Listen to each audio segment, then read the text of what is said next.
Frozen pears, a traditional winter fruit in northern China. They are made by repeatedly freezing and defrosting pears, which causes the skin to turn black and the flesh to become soft, juicy, and syrupy.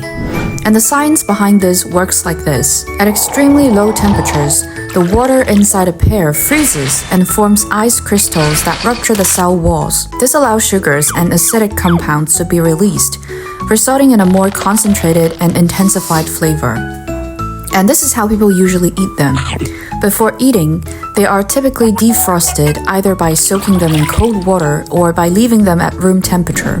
The most common way to eat them is to use a straw to drink the juice.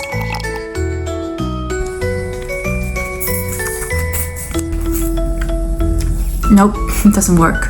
Or we can cut them into pieces and enjoy them. This is how it looks.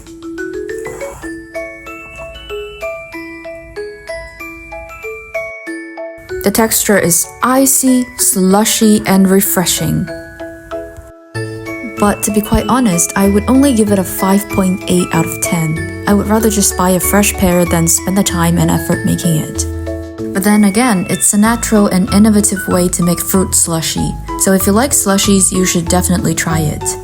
And maybe you can even try it with apples, bananas, or durians. Honestly, there are no rules, and have fun experimenting with them.